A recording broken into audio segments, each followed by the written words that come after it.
इस दिव्य यात्रा में आप सभी का स्वागत है। बहुत समय पहले की बात है। एक छोटे से गांव में रामू नाम का एक किसान रहता था। उसका जीवन मुश्किलों से घिरा हुआ था। वह दिन रात मेहनत करता, मगर बदले में उसे ताने, तिरस्कार और तंगहाली ही मिलती थी। गांव के लोग उसे आलसी, निकम्मा और फालतू समझते थे। कोई उसके पास बैठना पसंद नहीं करता था, क्योंकि सबको लगता था कि ये अपशगुन है। रामू के पास अच्छे कपड़े नहीं थे, ना कोई रिश्तेदार, ना कोई सहारा, लेकिन फिर भी वो अपने खेत में रोज जाता, काम करता, उम्मीद रखता, पर हर रात वो थक हार सोचता, क्या मेरी मेहनत कभी रंग लाएगी? क्या सच में ऊपर वाला मुझे देख रहा है? एक दिन रामू बुरी तरह टूट गया। उसने भगवान श्री कृष्ण की मूर्ति के सामने बैठकर आंसुओं के साथ कहा, हे प्रभु, सब कुछ कर रहा हूँ, फिर भी कुछ ठीक नहीं हो रहा। लोग मुझे छोटा समझते हैं, मेरा मजाक उड़ाते हैं, और आप चुप हैं। वो रोता रहा चुपचाप। उसी रात रामू को सपना आया। श्री कृष्ण प्रकट हुए बोले, रामू, क्या तुमने कभी सोचा है कि जो बीज तू बोता है वो तुरंत फल देता है? नहीं ना। उसी तरह तेरी मेहनत भी वक्त आने पर ही फल देगी। तू तब अभी अधूरा नहीं है, बस तैयार हो रहा है। जो तू झेल रहा है वो तुझे तोड़ने नहीं, मजबूत बनाने आया है। श्री कृष्ण की बातें रामू के दिल को छू गई। उन्होंने आगे कहा, जो व्यक्ति कठिन समय में भी अपने धैर्य को नहीं छोड़ता, वही सच्चा योद्धा है। जो आज तुझे नजरअंदाज कर रहे हैं, वही कल तुम्हारी तरफ देखेंगे। लेकिन याद रखो, अहंकार नहीं, विनम्रता तुम्हारी सबसे बड़ी ताकत होगी। गीता में मैंने कहा है, कर्म करो, फल की चिंता मत करो। जब मन स्थिर होता है, तभी आत्मा ऊंचाई तक ले जाती है। रामू की आंखें भर गई, मगर अब उसमें उम्मीद थी। अब वो पहले से ज्यादा शांति से काम करने लगा। लोग अब भी ताने मारते थे, लेकिन रामू मुस्कुराता रहा। तो बीतता गया। गांव में एक साल भयंकर सूखा पड़ा। ज्यादातर किसानों की फसलें बर्बाद हो गईं, मगर रामू ने समय रहते अपने खेत के पास कुआं खुदवाया था। उसकी फसल लहराने लगी। वो जिसे कल तक लोग अभागा कहते थे, अब उसकी सलाह लेने लगे। गांव में लोग पूछने लगे, रामू भैया, आपने ये कैसे किया? रामू बस इतना कहता, श्री कृष्ण ने सिखाया है, धैर्य रखो, कर्म करते रहो। उसे इज्जत देने लगे, उसका आदर करने लगे। वो जिसकी हंसी उड़ाई जाती थी, अब गांव के मंचों पर बुलाया जाने लगा। रामू की जिंदगी अब एक मिसाल बन गई थी। उसकी कहानी अब सिर्फ मेहनत की नहीं थी, बल्कि विश्वास और इंतजार की भी थी। श्री कृष्ण जो कहा था वो पूरा सच निकला। हर आत्मा एक सफर पर होती है, और हर सफर का अंत उजाला होता है, अगर रास्ते में अंधेरे से लड़ने का साहस हो। रामू ने दिखा दिया कि वो जो वक्त से नहीं डरता, वक्त उसके लिए रास्ता बना देता है। कि लोग कहते हैं, ये वही रामू है जो कभी टूट गया था, और जवाब आता है, हाँ, वही जिसने खुद को श्री कृष्ण की बातों से जोड़ा और फिर कभी पीछे मुड़कर नहीं देखा। हर इंसान की जिंदगी में ऐसा वक्त आता है जब वो खुद अकेले पड़ जाता है और बेसहारा महसूस करता है। जब ऐसा लगे कि कोई सुनने वाला नहीं है, तो श्री कृष्ण की एक बात याद रखना, जो तुम्हारे भीतर है वो कभी तुम्हें हारने नहीं देगा। बस खुद पर विश्वास बनाए रखो।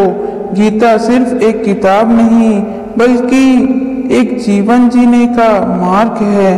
उसमें हर सवाल का जवाब है।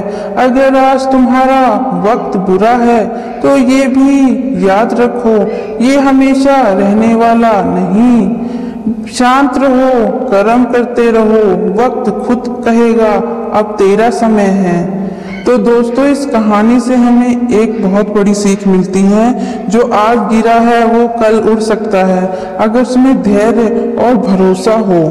तुम पर वक्त भारी है, लोग तुम्हें तोड़ने की कोशिश कर रहे हैं, तुम्हें छोटा महसूस करवा रहे हैं, तो टूटो मत। वक्त बदलता है और जब बदलेगा तो तूफान की तरह आएगा, सब कुछ बदल देगा। श्री कृष्ण कहते हैं, जिसे लोग छोड़ देते हैं उसे मैं थाम लेता हूँ।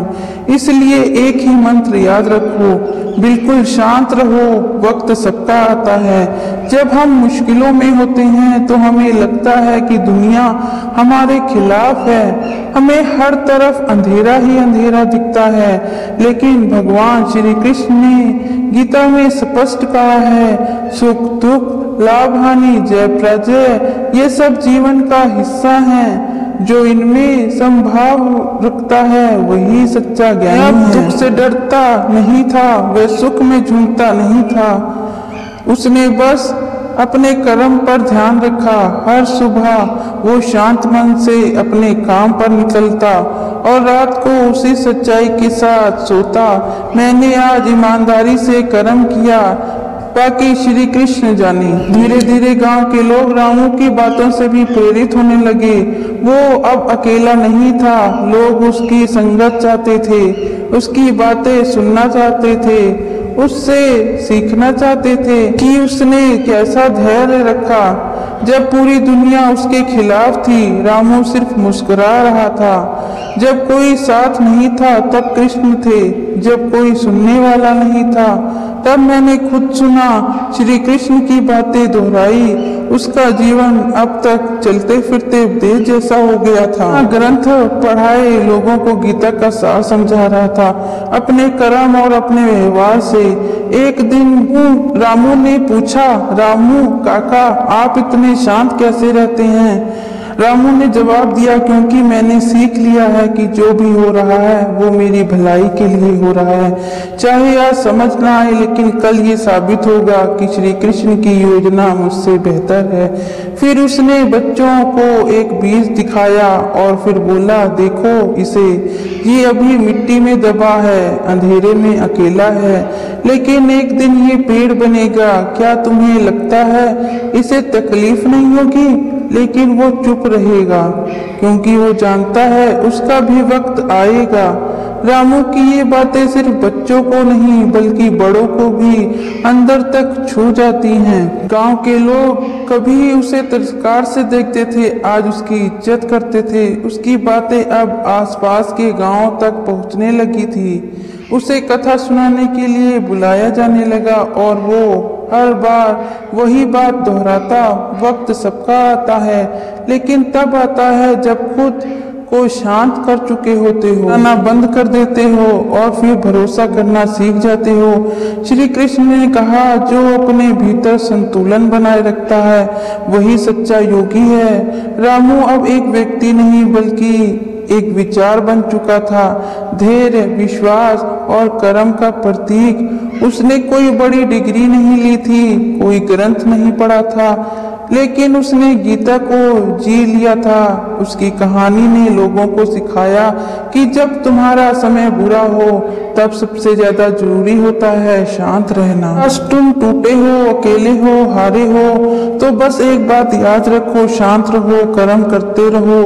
अभी तुम्हें कुछ समझ नहीं आ रहा होगा, लेकिन जब समय बदलेगा तब सब कुछ स्पष्ट हो जाएगा। श्री कृष्ण की ये वाणी तुम्हारे भीतर उजाला करेगी। जो आज तुम्हें तोड़ रहा है वही तुम्हारी ताकत बनेगी। इसलिए बिल्कुल शांत रहो, सब वक्त सबका आता है। जय श्री कृष्ण।